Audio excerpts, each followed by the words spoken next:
ಈಗ ಮೆಣಸಿಗೆ ಆರಿಸ್ತಾ ಇದ್ದೀವಿ. ಮೆಣಸಿಕಾಯಿ ಆರಿಸೋ ಉದ್ದೇಶ ಏನಪ್ಪ ಅಂತಂದ್ರೆ ಅದರ ಬಿಳ್ಗಾಯಿ ಇರ್ತವೆ. ಬಿಳ್ಗಾಯಿ ಕೆಂಪುಗಾಯಲ್ಲಿ ಬಿಳ್ಗಾಯಿ ಇದ್ದಪ್ಪ ಅಂದ್ರೆ ರೇಟ್ ಕಡಿಮೆ ಆಗುತ್ತೆ.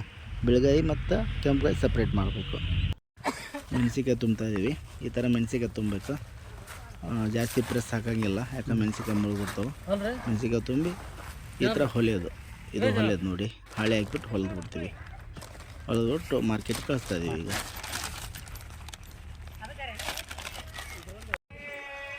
ನೋಡಿ, ಗದಗ APMC ಅಶೋಕ್ ಟ್ರೇಡರ್ಸ್ ಅಂಗಡಿ ಇದೆ. ನಾವು ಅಲ್ಲಿಗೆ ಕಾಯಂ ಕಳಿಸೋದು. ನೋಡಿ, ಮಾಲ್ ತುಂಬ ಬಂದಿದೆ. ರೈತ ಬಂದರೆ ಇವತ್ತು ನಾವು ಮೆಣಸಿನ್ಕಾಯಿ ಕರ್ಕೊಂಡ್ಬಂದಿದ್ವಿ ನಮ್ಮ ಗದಗ ಮಾರ್ಕೆಟ್ಗೆ. ಇವತ್ತು ಯಾವ ರೇಟ್ ಆಗುತ್ತೆ ಅಂತ ನೋಡ್ಬೇಕು ವೀಕ್ಷಕರೇ. ಇದೆ ನೋಡಿ ಗದಗ ಮಾರ್ಕೆಟು. ಎಲ್ಲ ತಂದು ಬಂದಿದ್ವಿ, ಹಾಕಿದ್ವಿ. ಮಾಲ್ ತುಂಬ ಬೇಜಾನಿದೆ. ನೋಡ್ಬೇಕು ರೇಟ್ ಹೆಂಗೆ ಆಗ್ತವೆ, ಚಲೋ ಆಗ್ತವೆ ಅಂತ ನಂಬಿಕೆ ಇದೆ. ಸರಿ ವೀಕ್ಷಕರೇ, ನೋಡೋಣ ಹೆಂಗೆ ಆಗುತ್ತೆ ಅಂತ. ಇನ್ನೊಂದು 1 ಅವರಲ್ಲಿ ಗೊತ್ತಾಗುತ್ತೆ. 63,000 ಇದೆ.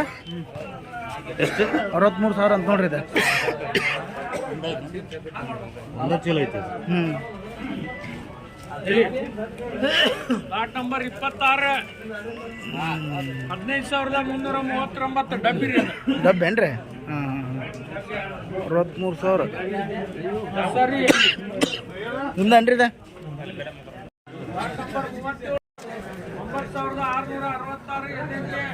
9,666 ಆಯ್ತದ.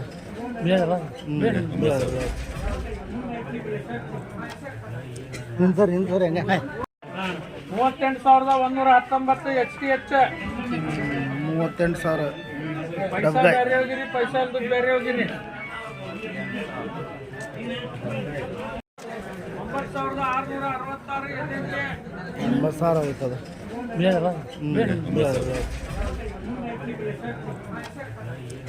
ಸರ್ ಹೆಂಗೆ? 38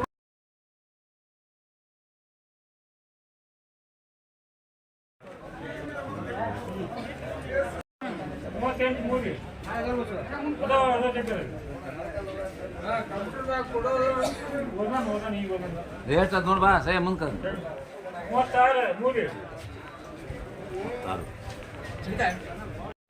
ಇದು ನೋಡಿ ಡಬ್ಗಾಯಿ ಅಂತಾರೆ ಇದಕ್ಕೆ. ಇದೇ ಮಾರ್ಕೆಟಲ್ಲಿ ಹೈಯೆಸ್ಟ್ ಆಗಿದ್ದು. 64,000 ರೂಪಾಯಿ ಮಾರಿದೆ. ಇದೇ ಹೈಯೆಸ್ಟ್ ರೇಟು.